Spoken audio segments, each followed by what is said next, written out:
Chapter 137. It seems quite obvious where they are hidden, but the fact that I appear to have come here alone is nagging at me.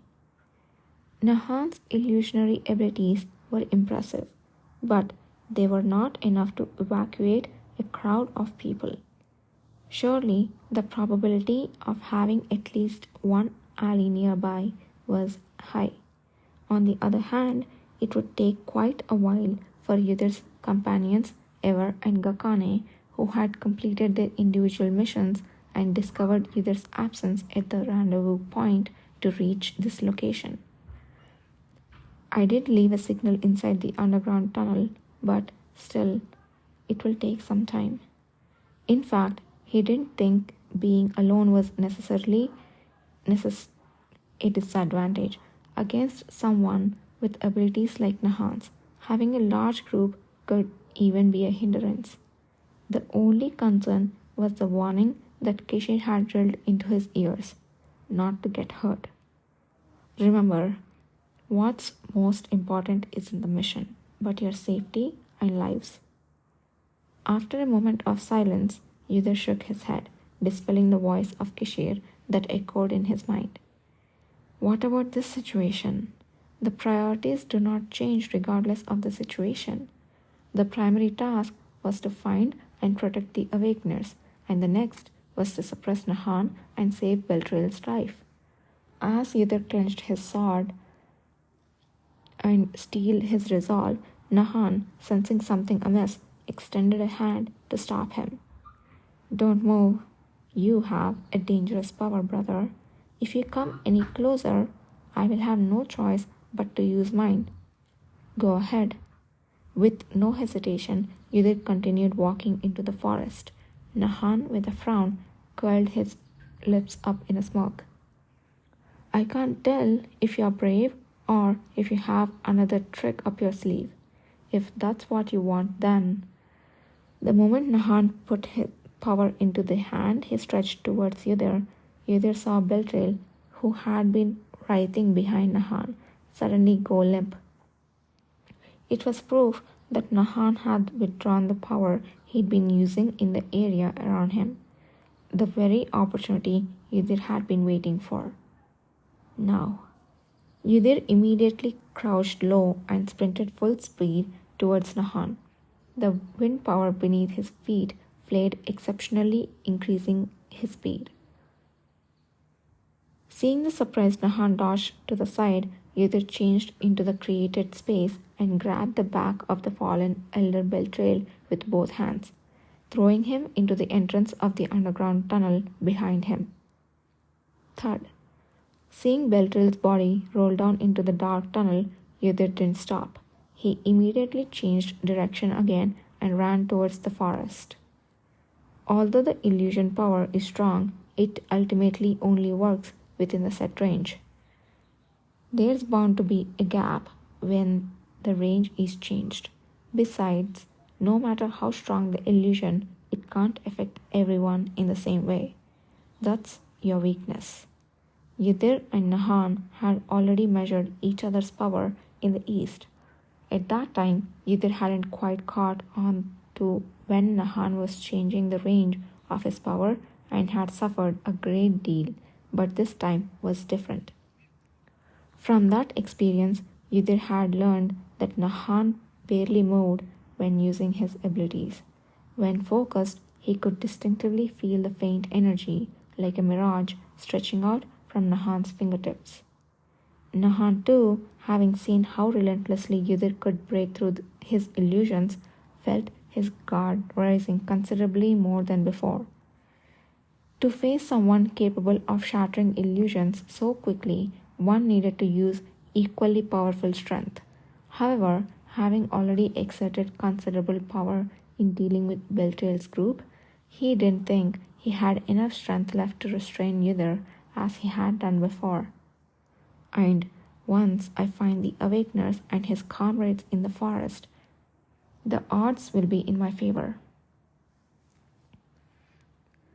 The more people one had to protect, the harder it was to use power, a principle that applied to everyone.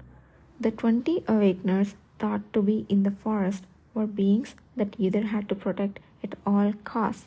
However, the fact that this also held true for Nahan's perspective was crucial. If Nahan recklessly demonstrated his illusions as before, and Ydir unleashed his power indiscriminately, it would ultimately be he and his comrades who suffered. If it were like before, I would have turned the forest upside down and ended it. But how could he help when someone's words instructing him not to hurt anyone, keeping nagging at the corner of his mind? Thanks to the map Kishir shown him before he came, Ydir did not wander and found the sanctuary right away. In front of the beautiful sanctuary, built in an ancient style, a few familiar men were loitering. They were taken aback by the sight of Ydir and Nahan rushing towards them. Who is that? Stop him! Don't let him in! Nahan shouted sharply, but by the time he had said that, Ydir had already kicked off the ground, took a step in the mid-air, and landed on the roof of the sanctuary. Hosanna! As Nahan desperately called out, seemingly summoning someone, Ydir ruthlessly struck the skylight of the sanctuary roof with a sword. Crash! The thick colored glass depicted the symbol of the sun god shattered in an instant and fell downwards. Ydir jumped from the broken glass. I have found the right place.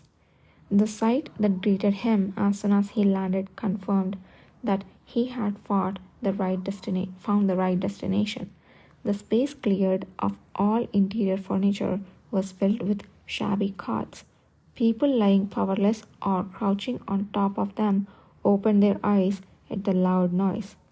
Looking up at the uninvited guest, Ydir sighed as he saw them panting feverishly. Is it the fever caused by being in heat?